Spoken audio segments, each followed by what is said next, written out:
thank you very much. It's an honor to have President Zelensky of Ukraine, and we've been working very hard, very close. So we've actually known each other for a long time. We've been dealing with each other for a long time, and very well. We had a little negotiation spat, but that worked out great, I think, for both countries, I think for the world, actually, beyond both countries. And we have something that is a very fair deal. And we look forward to getting in and digging and working and getting some of the rare earth. But it means we're going to be inside, and it's a big commitment from the United States, and we appreciate working with you very much. And we will continue to do that. We have had some very good discussions with Russia. I spoke with President Putin, and we're going to try and bring this to a close. It's something that you want and that he wants. We have to negotiate a deal. But we've started the confines of a deal, and I think something can happen. The big thing is the number of soldiers, mostly at this point, but soldiers being killed. They're losing thousands of soldiers. So on both sides, we're losing a lot of soldiers, and we want to see it stop. And we want to see the money get put to different kinds of use, like rebuilding. And we're going to be working very hard. But we've had a lot of very good conversations. I will say until we came along, the Biden administration didn't speak to Russia whatsoever. They didn't speak to anybody. They just allowed this to continue. And I will say that, I'll say in front of you, you've heard me say it 1,000 times, if I were president, this war would have never happened. We would have had a deal negotiated for you without having to go through what you've gone through.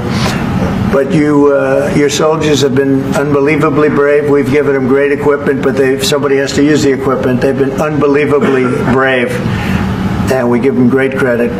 This was supposed to be over very quickly, and here we are 3 years later.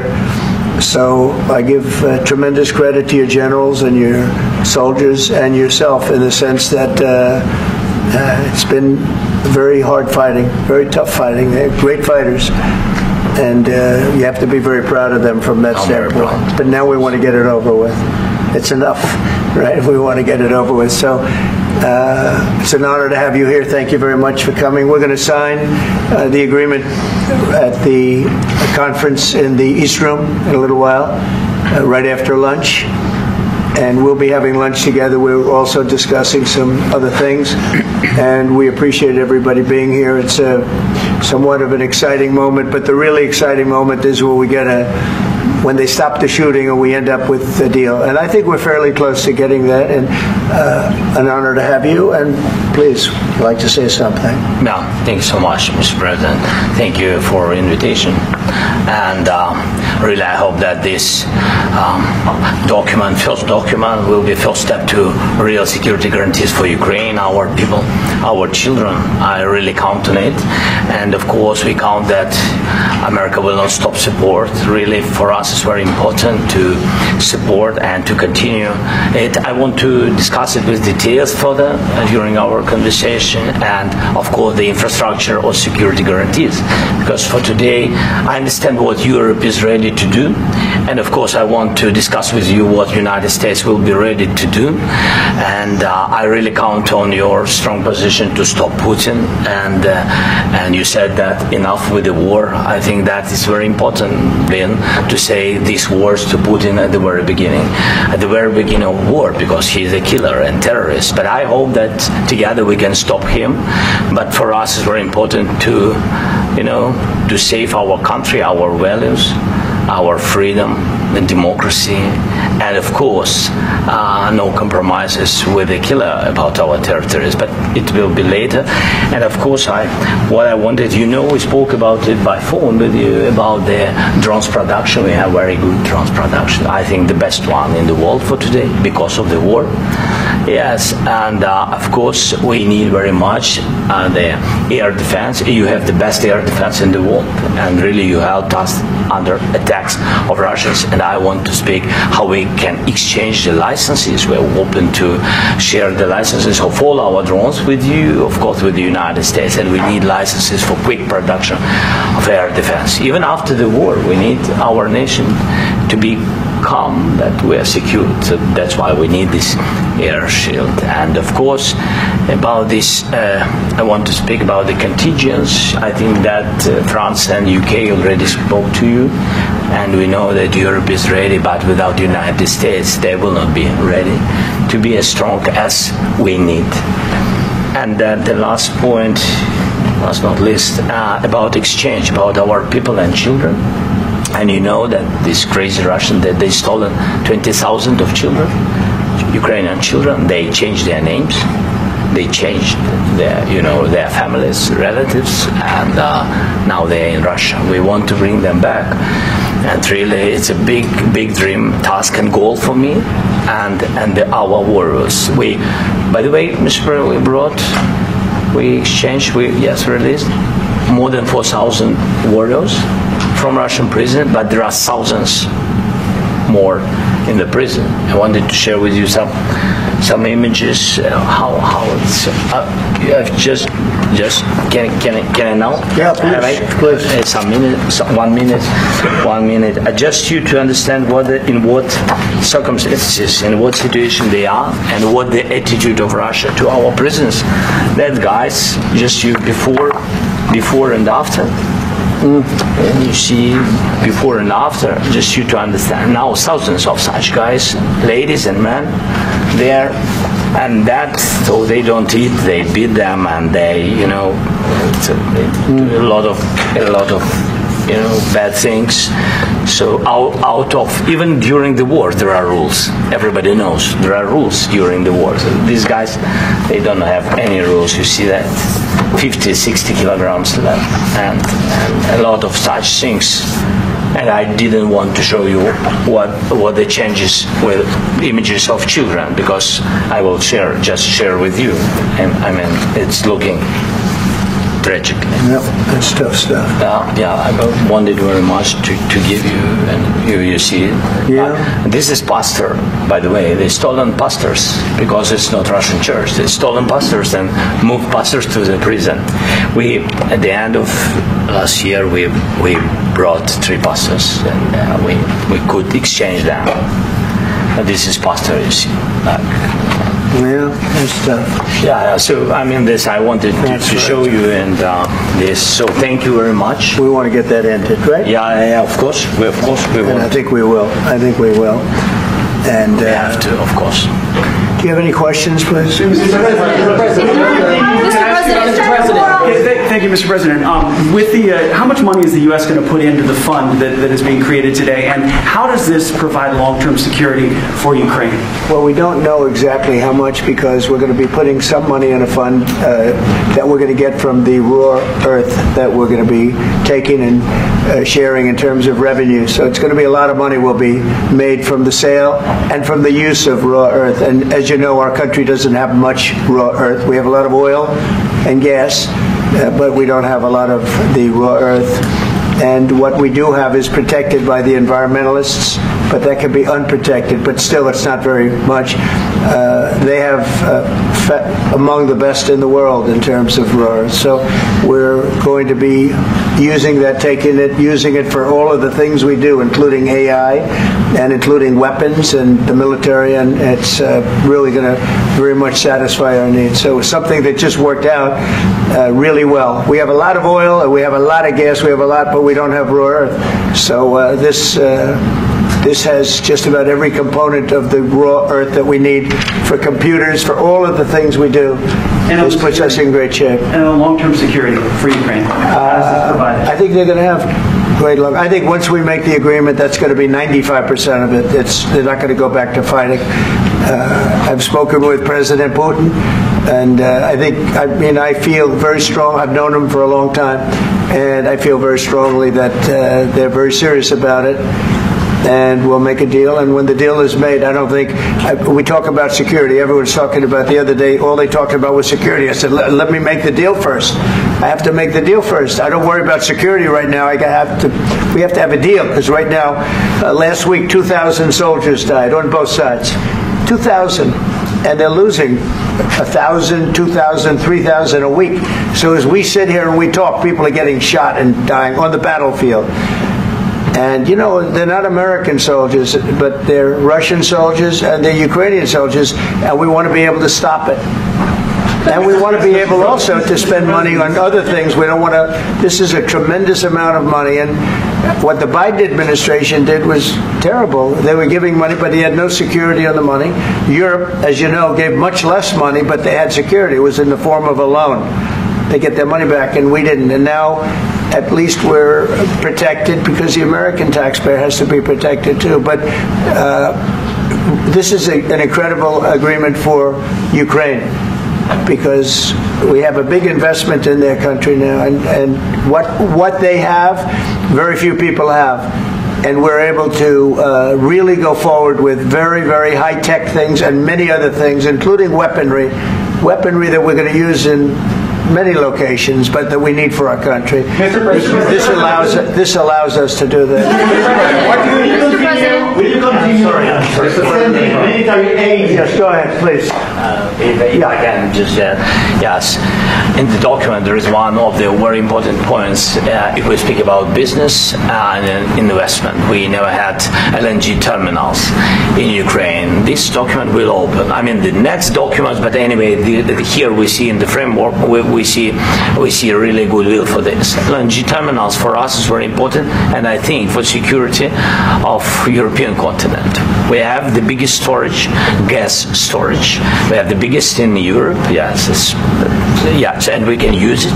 Use it for LNG. Use it for LNG, and we will do it. And really, we can help Europe, because Europe really helped. President Trump said that they made less support, but they are our friends, and they are our very supportive partners. They really gave a lot, Mr. President. They did. They gave a lot, but they gave much less. No. Much less. No. No. Don't argue with me. No. Okay. Okay.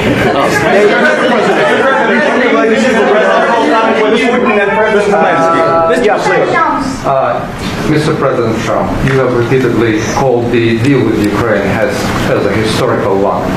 And as a President of the United States, you make historical decisions in other issues which affect America and other world.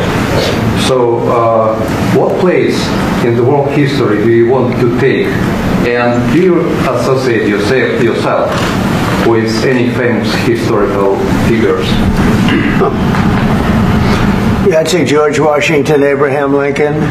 I would say I'm far superior to George Washington and Abraham Lincoln. Now, you know I'm only kidding, right? Because when I say that, the fake news is going to go wild. They're going to say he considers himself to be better than Washington. But you never know. You never know. I don't compare myself to anybody. I'm here to do a job. We've had a great 35 days or whatever it might be, a month, a little more than a month. We've accomplished tremendous amounts. Not only this would be a very great achievement if we could get the war stopped and get them back to normalization. I think that's going to happen. We've had very good talks on both sides, as you know. But I think we've done a very good job, just generally. If you look at all of the things we've done in 30 days, they're saying there's never been a opening for a president. The first month, there's never been a first month like we've had. And this is one of the very important things. This, to me, is one of the most important things, because we have tremendous death taking place as we speak. And I don't want to have that. You know, think of the parents, whether they're in Russia or Ukraine, think of the parents of all these people being killed needlessly. They came to our territory. Should have never started. This would have, if I were president, this would have never started. Mr.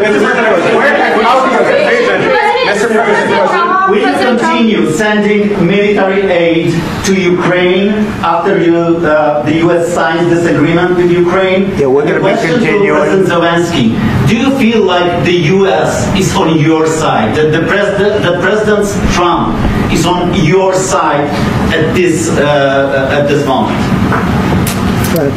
What do you think? He wants to know, do you think that, sort of a stupid question. I guess we wouldn't be here if I wasn't. But, I think that the United States on our side from the very beginning of occupation, And I think that President Trump on our side, and of course, I'm sure that the United States President will not stop support. This is crucial for us. It's important for us. Yes.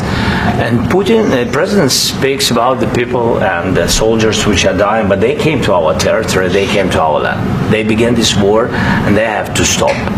And I think this is the question, was really the most important question.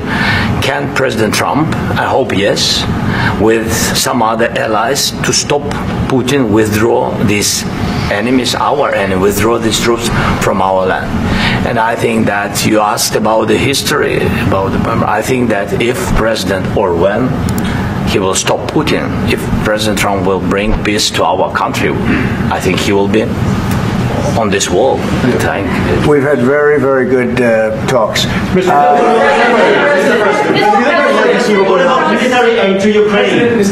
President Zelensky just said that there will be no compromises with Vladimir Putin.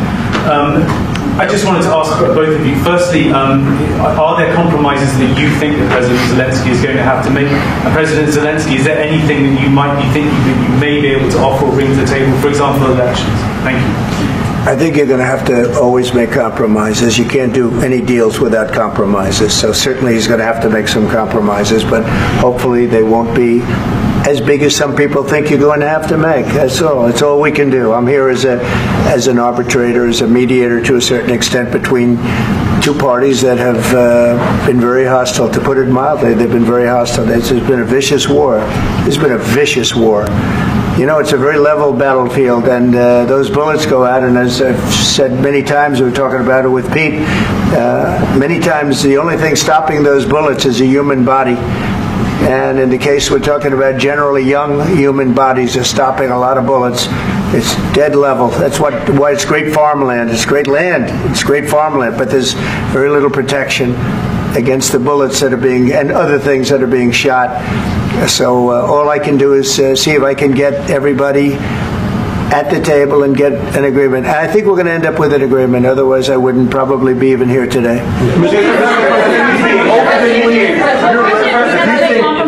Mr. President, I've got two questions for you. You think ultimately your legacy will be the peacemaker and not the president that led this country into another war and ended foreign wars? And I've got a question. I hope it will. I mean, I hope I'm going to be remembered as a peacemaker.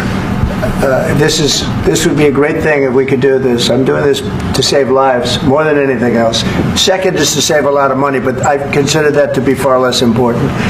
So I hope I'm going to, thank you, Brian, for that question. It was a nice question. I hope I'll be known and recognized as a peacemaker. This would be a great thing to solve. This is a very dangerous situation. You know, this could lead to a third world war. This was headed in the wrong direction. If this election were lost, if we didn't win this election, and we won it by a lot, that was a mandate. We won every swing state. We won the popular vote by millions and millions of votes. We won everything. The districts, you look at the areas of red, take a look at a map. This was a big mandate, and this was one of the things. I said, we're going to get this thing settled. If we didn't win, I think this could have very well ended up in a third world war, and that would not have been a good situation. What was your second question? And my second question for President Zelensky. Why don't you wear a suit? You're at the highest, why don't you wear a suit? You're at the highest level in this country's office, and you refuse to wear a suit. Just want to see if do you own a suit? Yeah, problems. A lot of Americans have problems with you not respecting the dignity of this office. I will wear a costume after this war will finish. Okay. Yes, maybe something like yours, yes. Maybe something better. I don't know. Yeah. We will see. Maybe something cheaper. Thank you. Thank you. Thank you, President Trump. You said yesterday that you have. Are you going to send more arms to Ukraine in case there's no peace? Yeah, we're going to have arms to Ukraine. Yeah, sure. Hopefully, I won't have to send very much, because hopefully we're going to have it finished. We're looking forward to finishing this quickly. We're not looking forward to sending a lot of arms. We're looking forward to getting the war finished so we can do other things. But we very much appreciate the agreement, because we needed what they had. And we're treating, our country is now treated fairly. Biden didn't do that. He didn't know what the hell he was doing. This should have never happened. This should have never started. But, sure, the answer is yes, but hopefully we won't have to send much, because I'm looking forward to getting it done quickly, very quickly. Does that mean provide security guarantees, Mr. President? I don't want to talk about security yet, because I want to get the deal done. You fall into the same trap like everybody else. A million times you say it over and over. I want to get the deal done. Security is so easy. That's about 2% of the problem. I'm not worried about security. I'm worried about getting the deal done. The security is the easy part. Security is very nice. Everybody stopped shooting. And now will Europe put people there? I know France is going to. I know the UK is going to. I know other countries are going to, and they happen to be right next door. We haven't committed, but we could conceivably. We have security in a different form. We'll have workers there digging, taking the raw earth so that we can create a lot of great product in this country. So in that sense, you have something, but we haven't determined that yet. I will say, in speaking to France and in speaking to, and they were here, as you know, last week and just the other day, they have committed to a lot of security. I don't think you're going to need much security. I think once this deal gets done, it's over.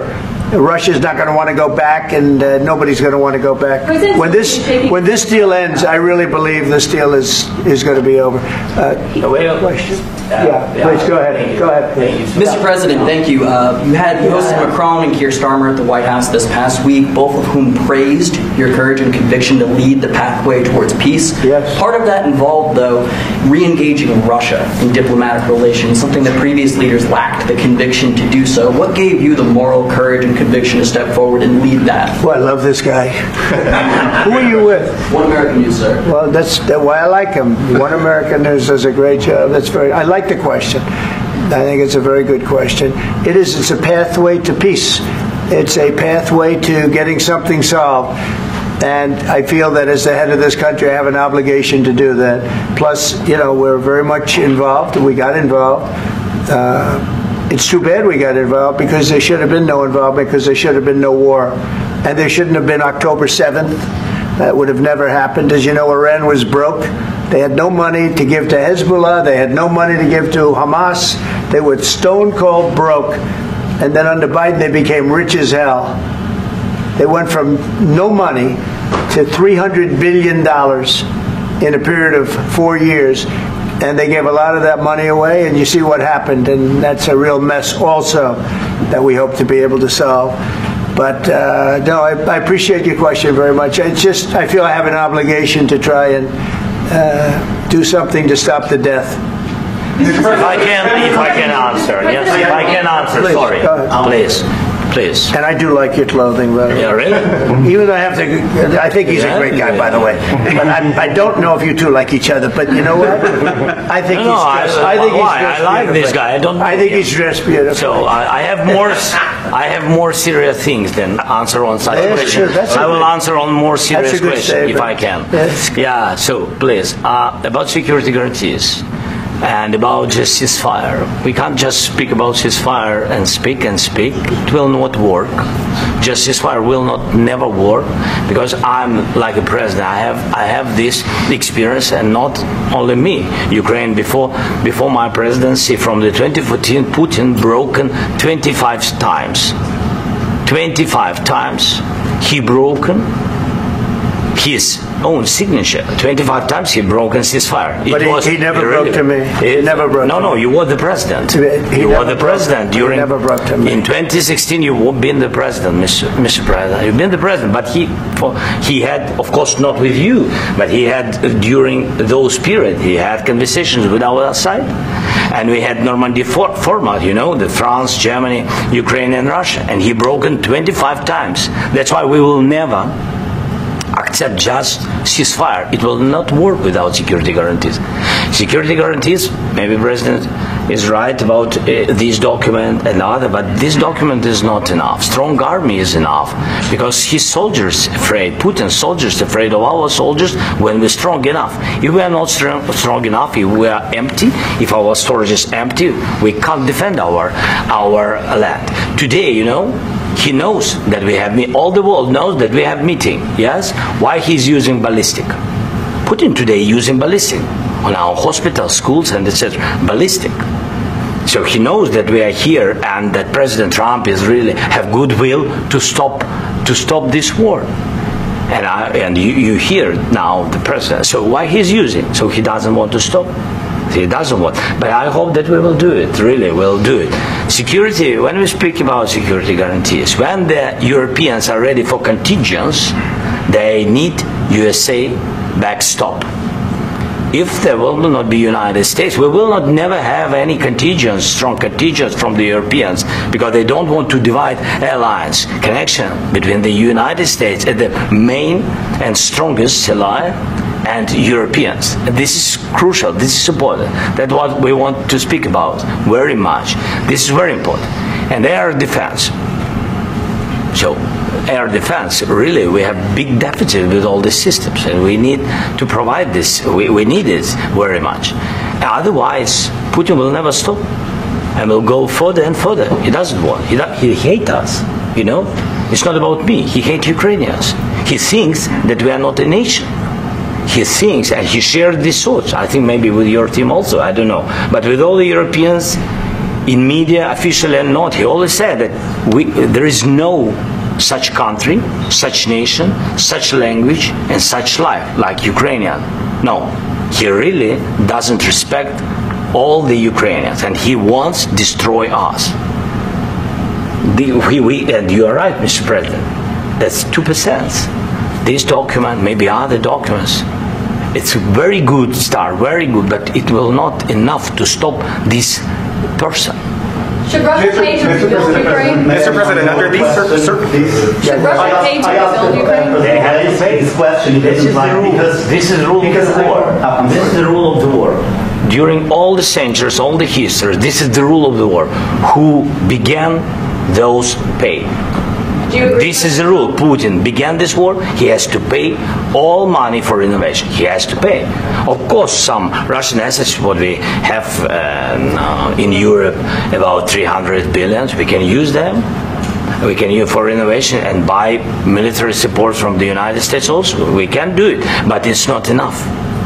It's not enough. Under these circumstances, do you envision a trilateral summit with Putin and President Zelensky? Wait 1 second. I asked this question that you didn't like because I wanted to know if you want to position yourself in the middle between Russia and Ukraine, or on the Ukraine's. No, I'm in the middle. I want to solve this thing. I'm for both. I want to get it solved, and it's wonderful to speak badly about somebody else, but I want to get it solved. If we can solve it, great. If we can't solve it, they're going to have to fight it out, and who knows what's going to happen.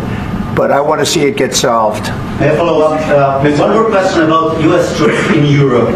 After Russian invasion of Ukraine, your predecessor sent additional troops to Eastern Europe, including Poland, my country. Yeah. Are you committed to keeping these troops on the eastern flank of NATO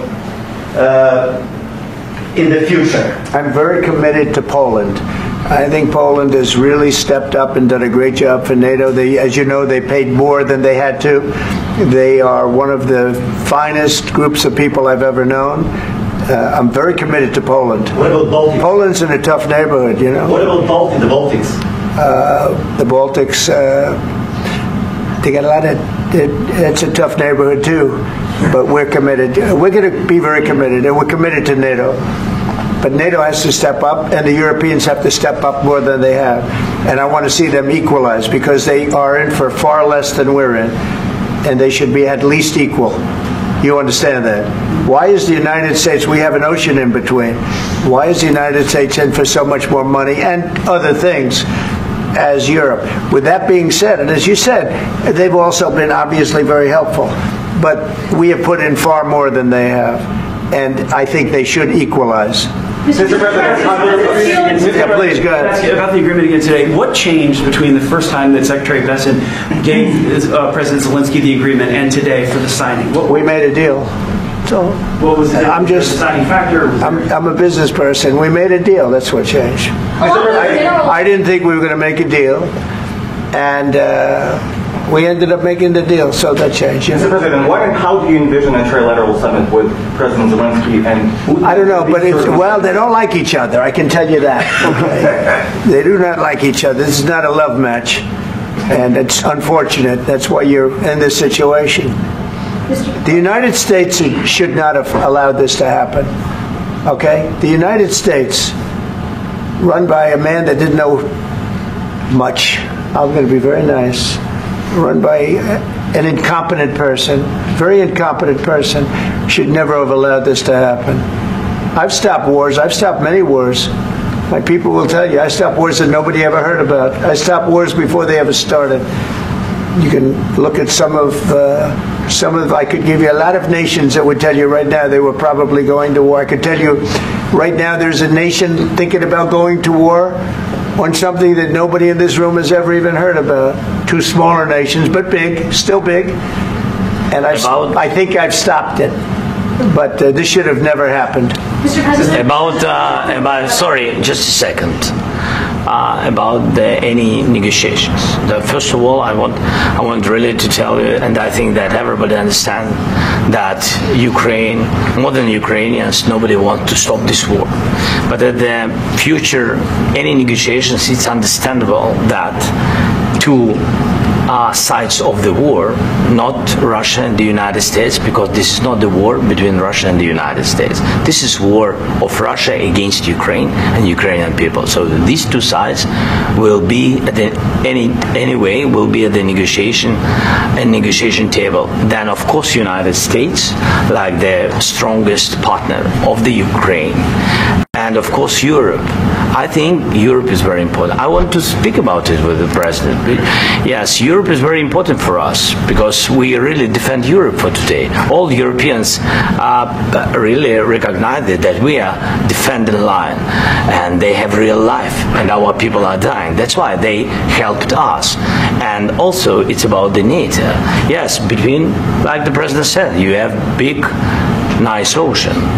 Yes, between us, but if we will not stay, Russia will go further to Baltics and to Poland, by the way, but first to the Baltics. It's understandable for them because they've been in the USSR, you know, they've been one of the republics of the USSR, and Putin wants to bring them back to his empire. It's a fact. And when he will go there, if we will not stay, you will fight. Your American soldiers, it doesn't matter, do you have ocean or not, your soldiers will fight.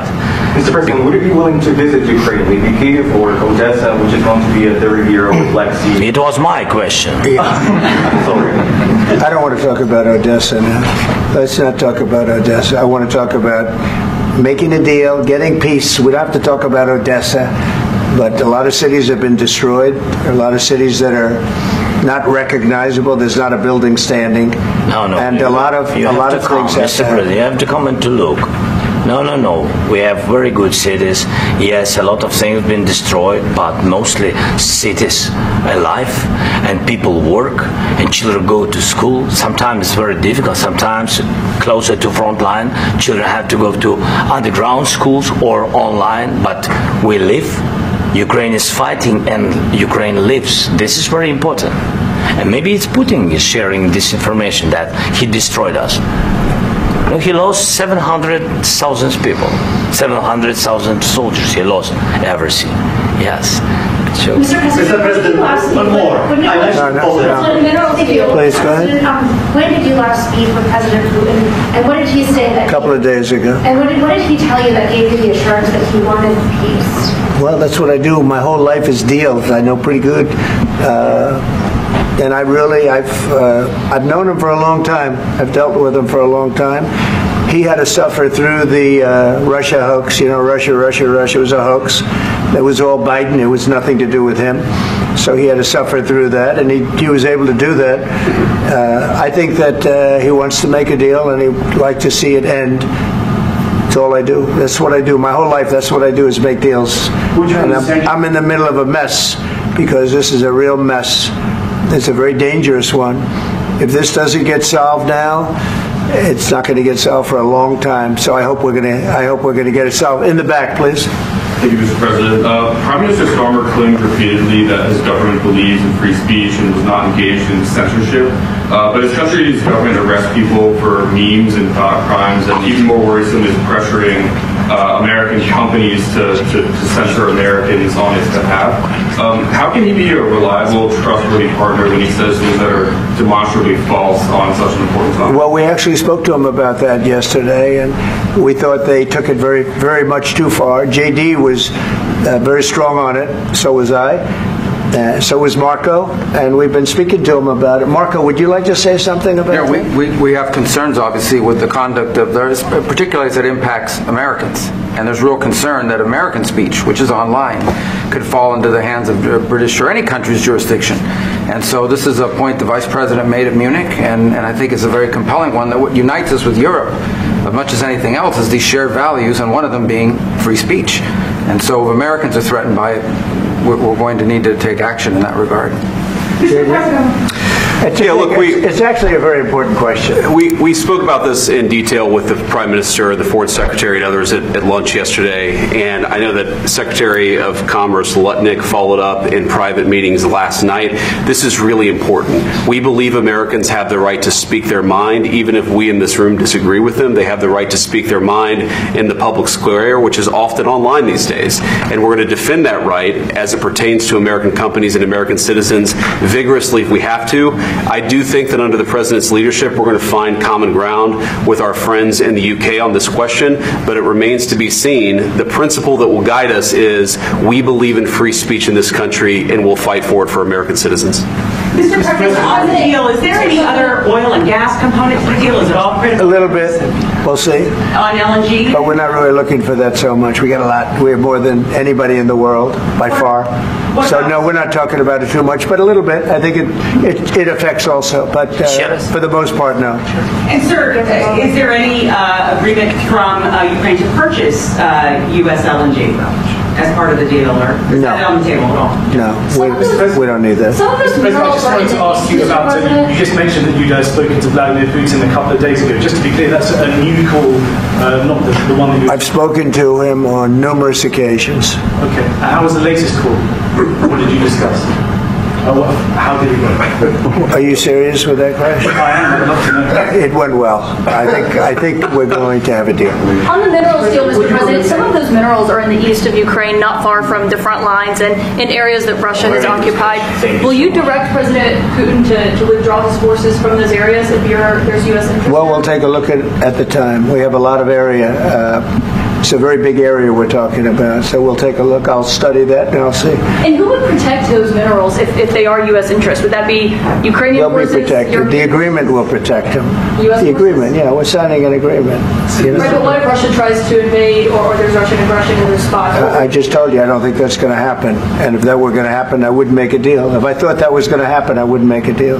Some people may wonder why. You know, they ought to focus on CNN on survival, not asking me these ridiculous questions. Focus on surviving, because CNN's got such low ratings. I don't think they're going to survive. Let's go. Yeah, please, go ahead. Since I already mentioned Poland. Poland was under Russian control for decades after the Second World War. When I was a kid, I looked at the United States not only as a most powerful country, richest country in the world, the country that has great music, great movies, great muscle cars, but also as a force for good. And now I'm talking with my friends in Poland, and they are worried that you align yourself too much with Putin. What's your message for them? Well, if I didn't align myself with both of them, you'd never have a deal. You want me to say really terrible things about Putin and then say, "Hi, Vladimir, how are we doing on the deal?" That doesn't work that way. I'm not aligned with Putin. I'm not aligned with anybody. I'm aligned with the United States of America and for the good of the world. I'm aligned with the world. And I want to get this thing over with. You see the hatred he's got for Putin. It's very tough for me to make a deal with that kind of hate. He's got tremendous hatred. And I understand that, but I can tell you the other side isn't exactly in love with, him either. So it's not a question of alignment. I'm aligned with the world. I want to get the thing set. I'm aligned with Europe. I want to see if we can get this thing done. You want me to be tough? I could be tougher than any human being you've ever seen. I'd be so tough. But you're never going to get a deal that way, so that's the way it goes. All right, one more question. Hey, I want to respond to this. So look, for 4 years in the United States of America, we had a president who stood up at press conferences and talked tough about Vladimir Putin, and then Putin invaded Ukraine and destroyed a significant chunk of the country. The path to peace and the path to prosperity is maybe engaging in diplomacy. We tried the pathway of Joe Biden of thumping our chest and pretending that the President of the United States' words mattered more than the President of the United States' actions. What makes America a good country is America engaging in diplomacy. That's what President Trump is doing. Can I ask you? Sure. Yeah? Yeah. Okay.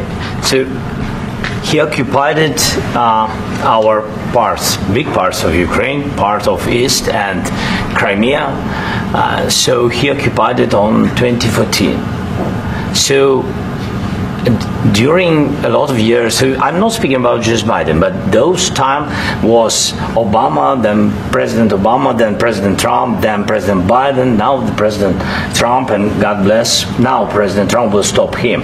But during 2014, nobody stopped him. He just occupied and took. He killed people. You know what the contact 2015.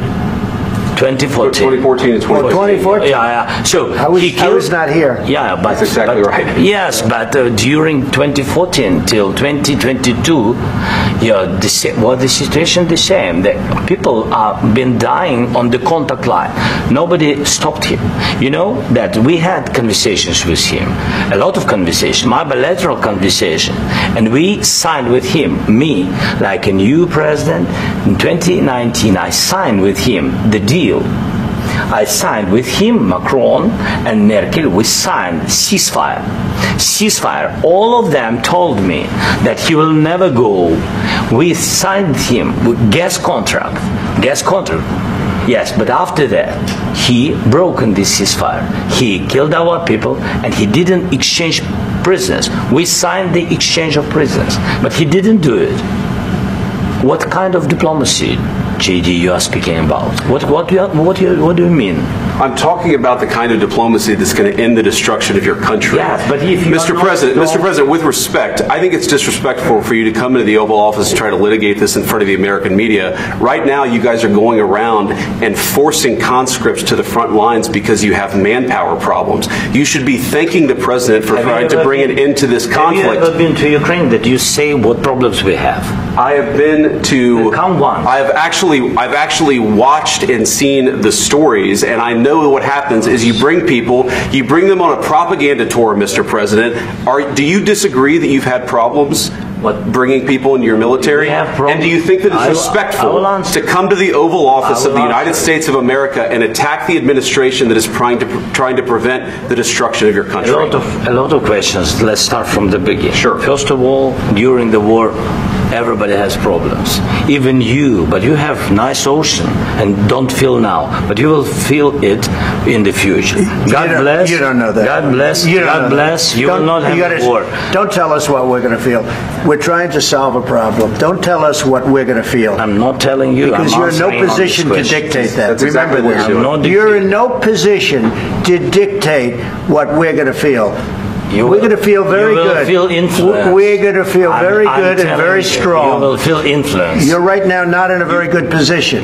You've allowed yourself to be in a very bad position, and he happens to be right about it. From the very beginning of the war. You're not in a good position. You don't have the cards right now.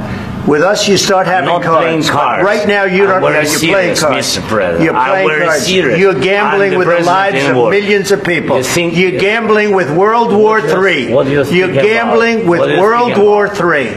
And what you're doing is very disrespectful to the country, this country, that's backed you far more than a lot of people said they should have. Have you said thank you once this entire meeting?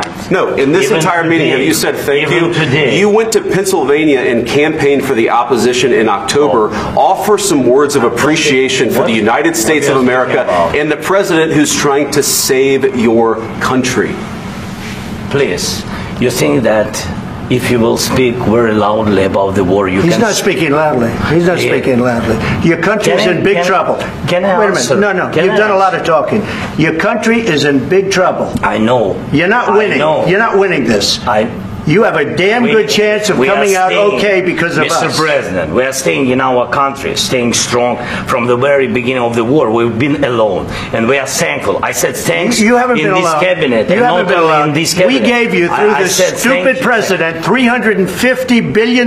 You voted we gave for you your military president. equipment, You and you voted men for are your brave, president. but they had to use our military. What about West? If you didn't have our military equipment, you invited if me you to didn't speak. have our military equipment, this war would have been over in 2 weeks. In 3 days, I heard it from Putin. In 3 days, this is something Maybe new. less. In 2 weeks, of course, yes. It's going to be a very hard thing to do business like this. I Again, tell you. just say thank you. I said a lot of accept that there, accept to that, American people. accept that there are disagreements, and let's go litigate those disagreements rather than trying to fight it out in the American media when you're wrong. We know that you're wrong. But you see, I think it's good for the American people to see what's going on. I understand, sir. I think it's very important. That's why I kept this going so long. You have to be thankful. You don't have the cards. Thankful. You're buried there. Your people are dying. tell you You're again, running I low on know. soldiers. Listen, Please, you're running Mr. low on President. soldiers. It would be a damn good thing. Mr. And then President. then you tell us, I don't want a ceasefire. I don't want a ceasefire. I want to go and I want this. Look. If you could get a ceasefire right now, I tell you, you take it so the bullets stop flying and your men stop getting killed. Of course, we want to stop the war. But you're saying you don't want a ceasefire. But I said to you, I want a ceasefire. with guarantees. Because you'll get a ceasefire faster than an agreement. Ask our people about ceasefire, what they think. That wasn't Doesn't with matter me. for you what that wasn't with me. It That was wasn't with you. a guy named Biden, who was not a smart person. But this That is was your- with, this that was is with your Obama. president. It was your president. Excuse me. That was with Obama, who gave you sheets, and I gave you javelins. Yes. I gave you the javelins to take out all those tanks. Obama gave you sheets. In fact, the statement is Obama gave sheets and Trump gave javelins. You got to be more thankful. Because let me tell you, you don't have the cards. With us, you have the cards. But without us, you don't have any cards. One more question to Mr. Vice President. I'm sorry, here. It's going to be a tough deal to make. Because the attitudes have to change. What if Russia breaks ceasefire? What if Russia breaks peace talks? What do you do then? I understand that it's a heated conversation right now. What are you saying?